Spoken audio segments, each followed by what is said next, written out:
Vault! Vault! Hi, everybody. I don't know whether this is a new episode or the continuation of the last episode, but when we last left our intrepid hero, and for the purpose of the story, I'm the intrepid hero. I made a ring gear, modulus 0.5 millimeter, 0.5 mod metric gear, and it fits. Come on, there we go. And so that right there is a reasonable proof of the depthing. I did a 72 millimeter circle. I have a lot of adjustability in this diameter because of the way I'm constructing my vault door. And because this relationship of these gears to the ring gear and the relationship of them to the racks that drive the pins, these spur gears will be attached to a separate ring that itself gets attached into the vault door. That will allow me to properly depth them to the racks and to make sure that they're centered on this guy. But I get ahead of myself because a new part has arrived in and I get to play around with a new proof of concept. So this is a rack, and that is just a straight bar with gears on it, and it engages. Yeah, there you go. You see how that works. So on a bank vault, there's a little rack next to each wheel like that. And yes, I will have to mill away the back side of that rack. And then that rack goes into a pin. One that looks like that. And that is a dowel pin, which means it is hardened steel. And you can buy dowel pins. Come on. Each of these little spur gears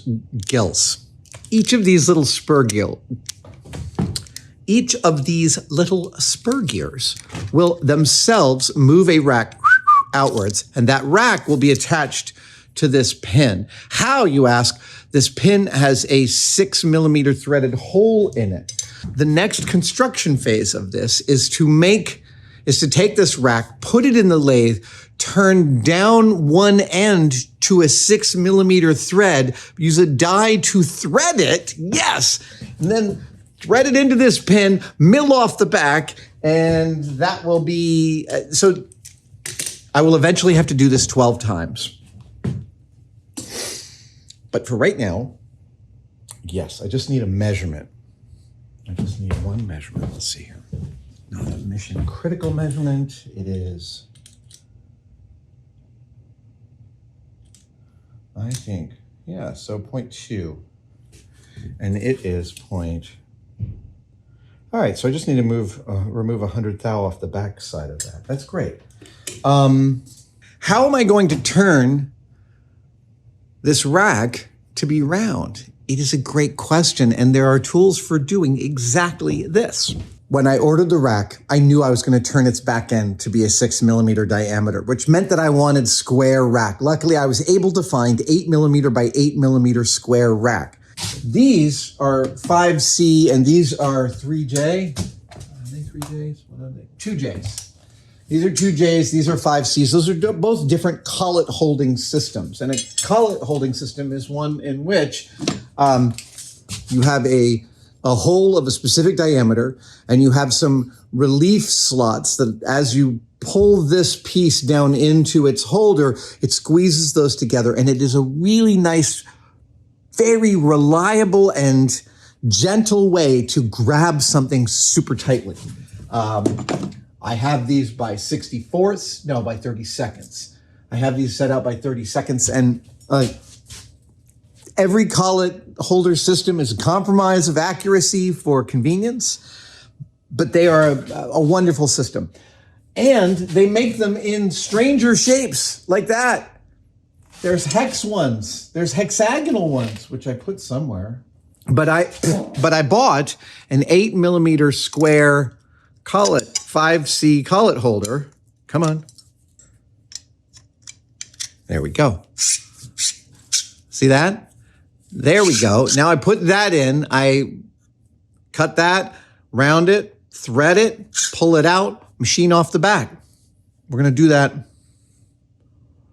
We're going to make one I'm gonna make some measurements so that we can assembly line it. I should clean up, but I've been waiting for these pins for a long time, so I'm just gonna cut this piece right now. Oh, right, I need to.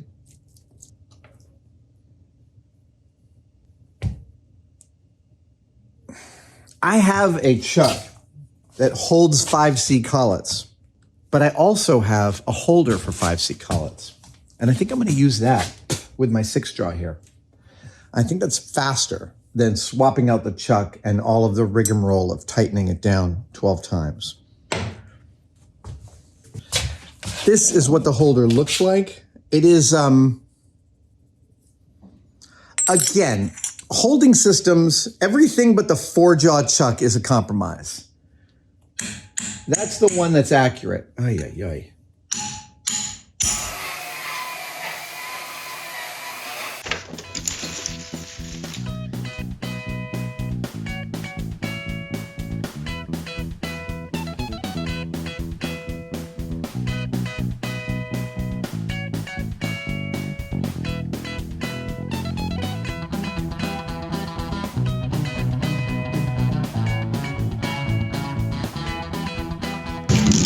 There's your proof of concept right there. Those are all the pieces. Yeah. Dude, this is gonna be so freaking cool. So this is the piece that will be cut down. I'm gonna do a little relief here, and then from this line forward, it's gonna get turned down to a 6mm shaft. All right, so I'm about to put this in here, and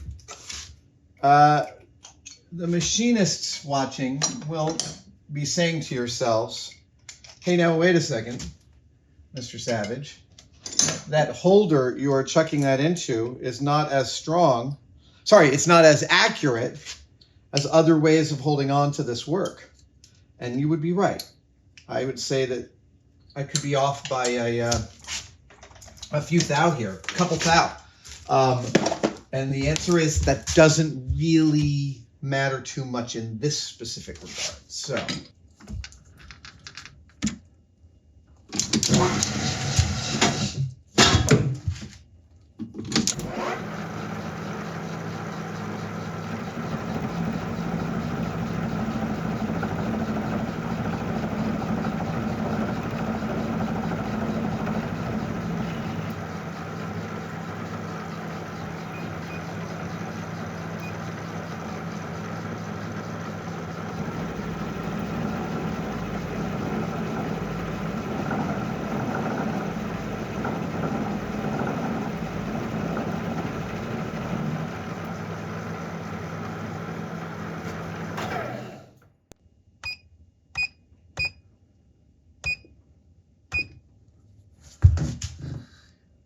I'm going to take this down to 6.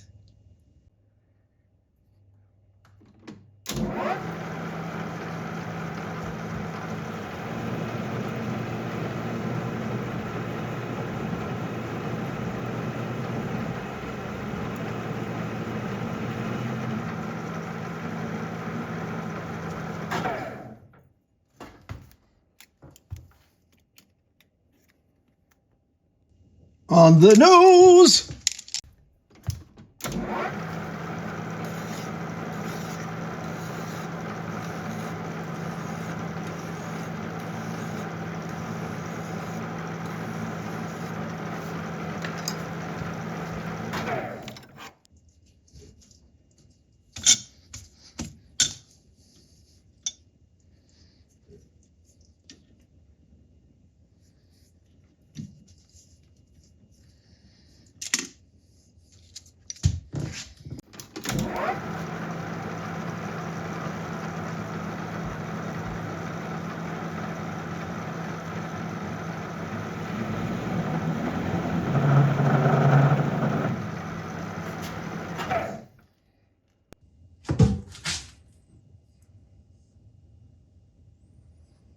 All right, now I just need to do a little machining here.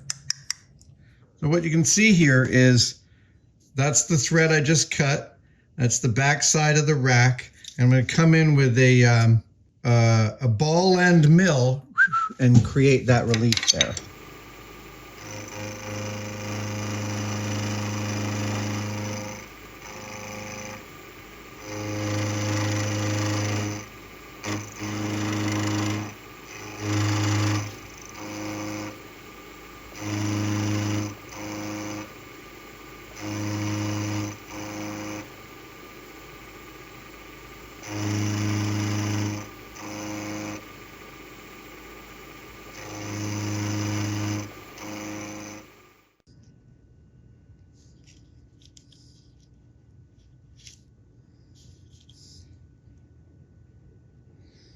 That's great. I'm really happy with that.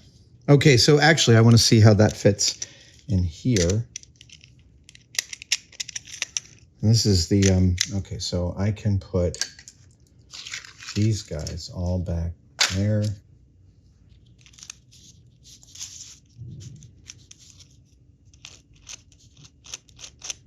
That's it right there.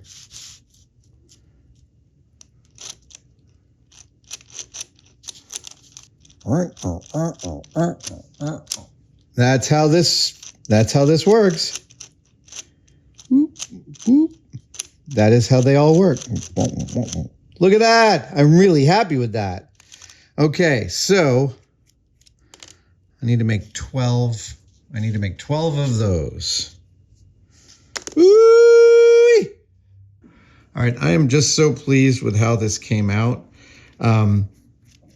The real thing is like, sorry, with a job like this, every last thing will take you crazy amounts of time. And I already want to remove the hex heads from these. I want to make them flat heads.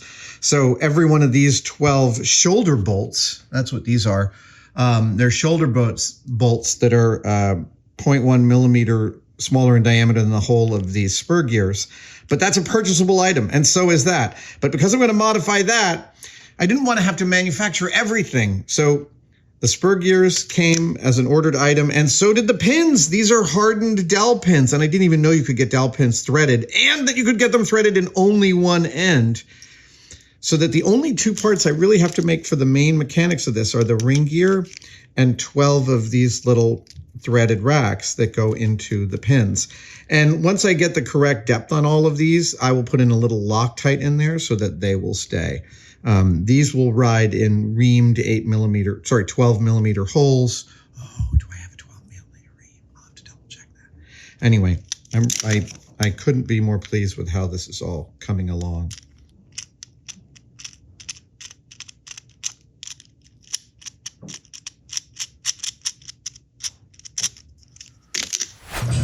That sound you hear is my hacksaw still attempting to make it all the way through the bolt to around.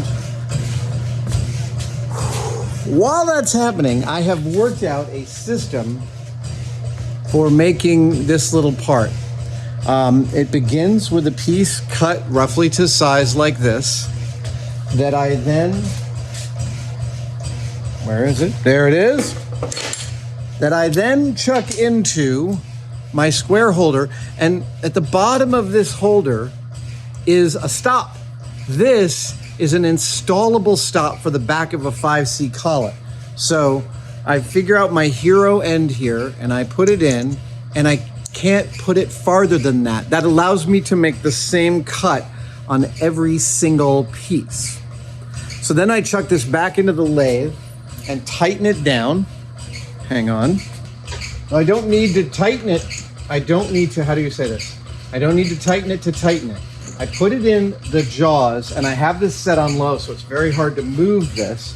And that'll allow me to get my wrench for this in and bring it around. And with the 5Cs like this, you'll feel it stop.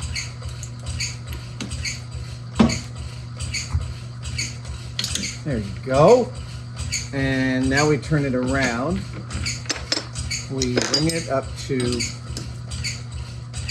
the edge here. Again, I can be a little funky with my spacing. It doesn't have to be perfect. Go back to high speed, bring this in, and now on here, up here, I'm bringing this into actually, I'm gonna bring this into 6.5 millimeters. All right, there's 6 and, we'll just be really exact here. That's good enough. All right, so then come in.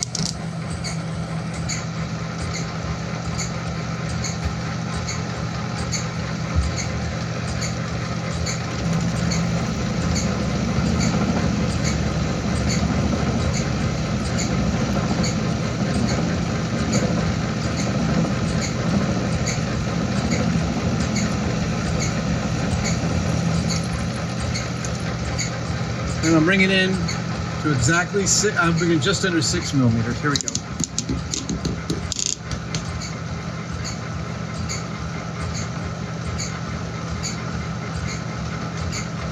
There we are. Just a little bit under.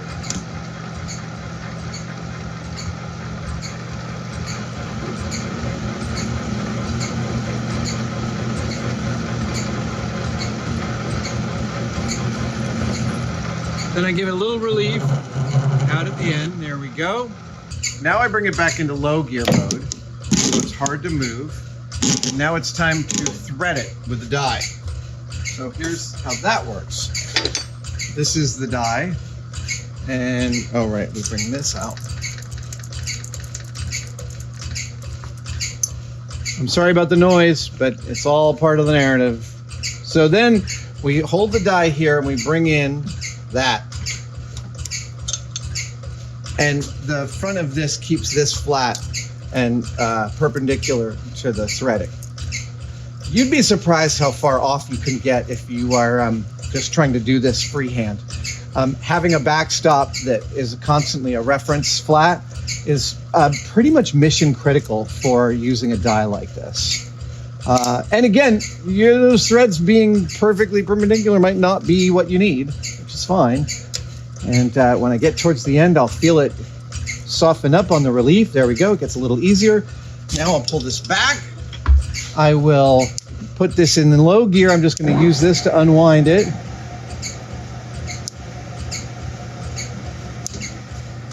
Pop this out. And then we loosen it here. And the loosening is easy because just got to get it to break the traction. So now this is wedged in here and it doesn't want to move. And I don't want to tap there because even though that's a stop for the stop, it can move. So I'm going to, here, come on over here. I know the noise is awful, but it's like, it'll make it that much more awesome when it's done.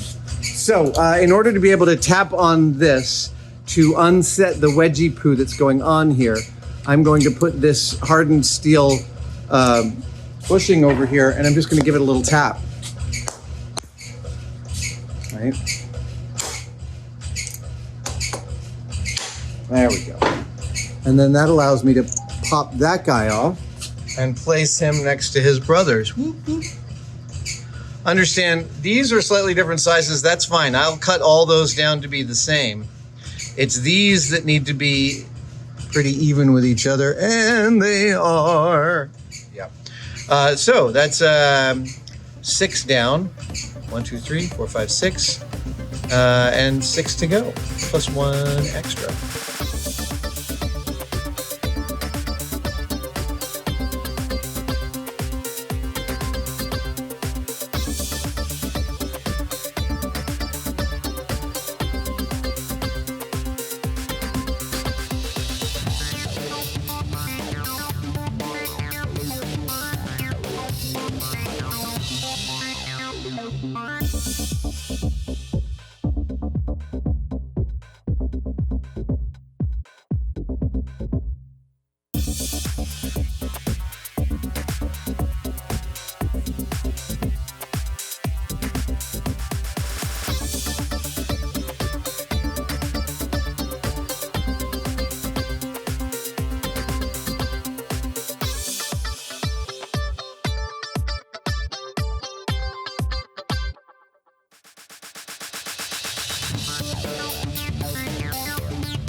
Okay, I'm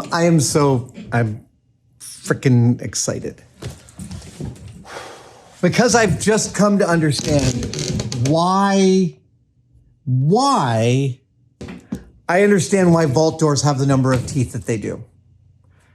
First up, the 24 teeth, that is absolutely because on a standard machine shop dividing head, you can divide a circle into 24 sections pretty easily without having to muck around very much. That is an easy setting for a rotary table. So that's where it starts. It starts with the spur gear. And because what I have are 12 spur gears arrayed around a ring gear, if you want to array them evenly, the ring gear's number of teeth has to have 12 as a divisor. Otherwise, you won't be able to array them evenly. Further, once they are all arrayed evenly, then all the pins move the same exact way. These parts, if I had to make these again, I think I'd make them in a slightly different way. I may make this a second time. We don't know. But late in the construction of these, I realized that their teeth all had to line up. Like if you took two of these and lined them up like this, their teeth needed to line up. And I made that happen at the end. And that may be what makes this look right. Because if you don't have them all ending at the same place, they won't be even as they array around the hole and they won't look perfect. Okay, so the next thing I'm going to do is I'm going to screw all the pins on just because I want to see it like that. And then what am I going to do? It's going to be a week before I come back to the shop. But the next thing I'm going to do is I'm actually going to turn the body. I'm going to turn a vault door body out of acrylic. Out of cast acrylic, because it's going to be absolutely beautiful. And I will drill and ream the 12 millimeter radial holes for this, and I'll basically work out the mechanical arrangement of my vault door while I'm still cutting.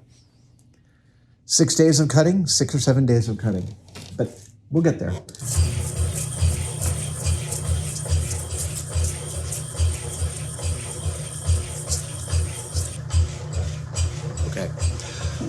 Here is the ring gear.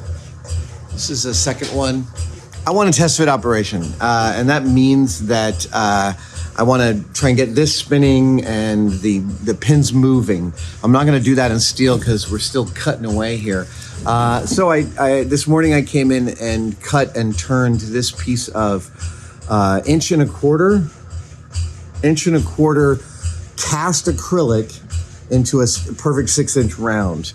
How did I do this? I did it on the table saw. I cut it into a square, then I cut off the corners on the bandsaw, and then I sanded the rest. If you are going to work with big chunks of acrylic, work with cast rather than extruded. The cast stuff does not get nearly as melty, and for big cuts like this, it can be a real pain in the ass.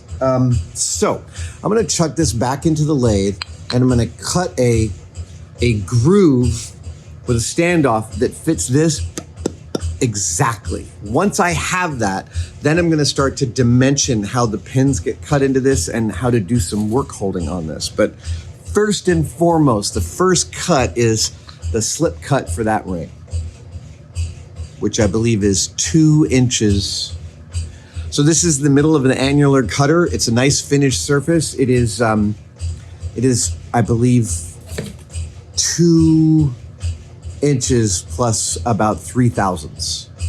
So, yeah, we're gonna get this really, really nice. Okay, so give me a second.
better. So put that in, put that in. That's promising. Let's see about this guy.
So yeah,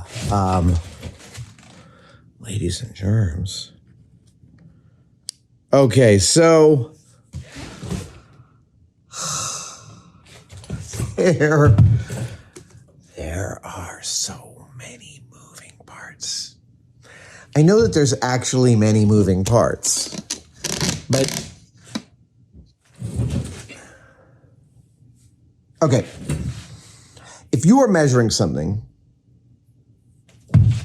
let's say you are measuring a foot, which is 12 inches, and you use something that is an inch long and you put it end to end 12 times. That is a reasonable way of measuring a foot, except that you need to be positive that your measurement increment is exact, because if it is over or under, what will happen as you add it to itself is you will get what I call in my head an introduced error, a compounding error.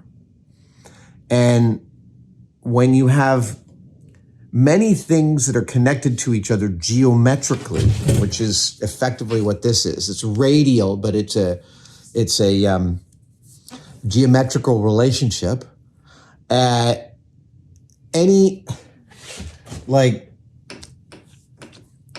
If it goes like this, when I cut this,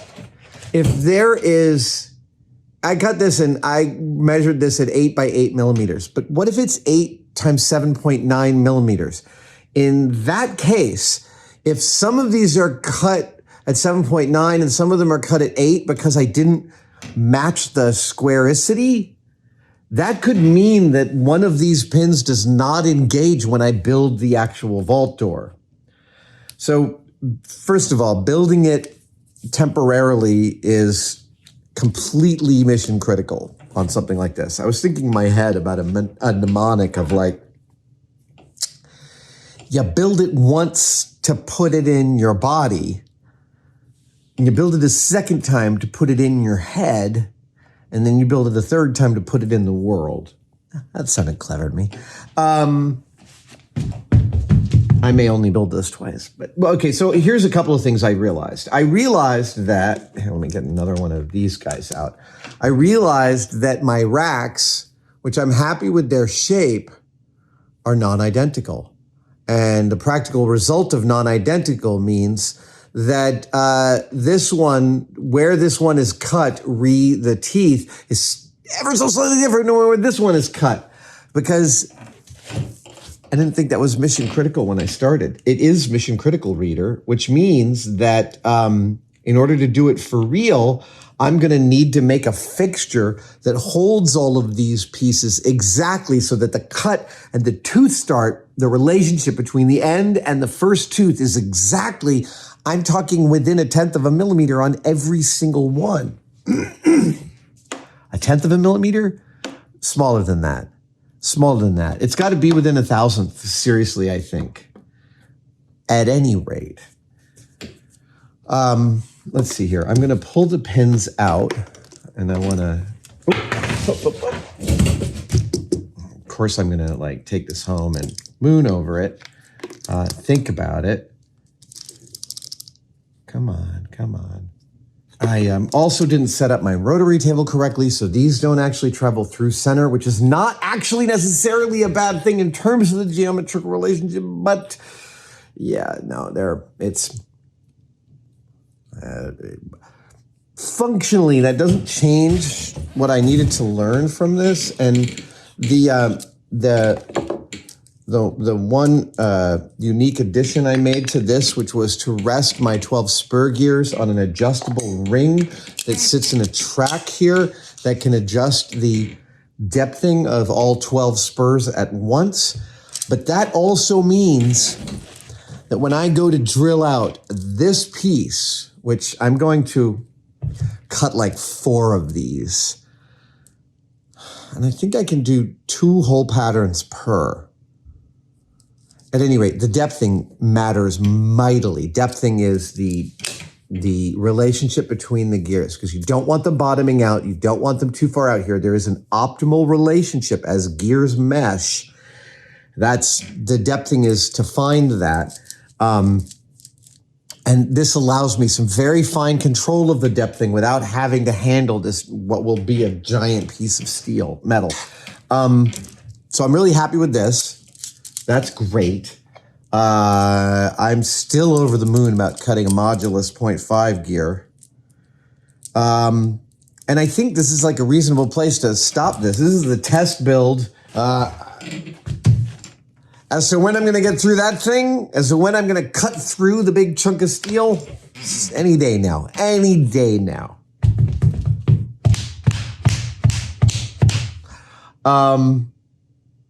I gotta say, just like looking at that, I'm like really pleased. That's really lovely. I'm very, very happy with how all this is looking. And, you know, that slip fit is absolutely vital. That engagement, absolutely vital. Yeah, see, I think this is, I don't think this is a true, I'm one man. I don't have to think out loud anymore. I believe I have gotten to a stopping point for this one-day build. Vault doors remain beautiful and ever so slightly elusive to me. I also have to start to work out the locking mechanism, which is another non-trivial bit of engineering. And the opening system. There's 2 more systems to functionally operate. So the locking one, I believe that what I have discovered, I believe that what I have surmised is that vault doors tended to have to operate this ring gear. They didn't use some sort of lever arrangement to push on the ring gear. They simply went to one of the spur gears through the door. So it would be like if this is the 3 o'clock position, that's where the final turn crank is for turning that, which turns that, which will spin the ring gear and bring all of the pins in. Yeah, it's going to be really neat. And then that means that I think I'm going to cut this ring gear thinner. I think I'm going to cut it a lot thinner. I'm going to cut out meat there out of that middle. And then obviously this will get machined out of the middle here so that a mechanism can go in to both lock this and unlock it so that it can be turned.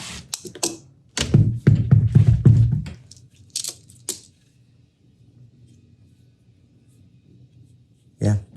Thanks for joining me, guys. Next time, let's do it for real. That will be the next video. That was my job. See you later. Bye.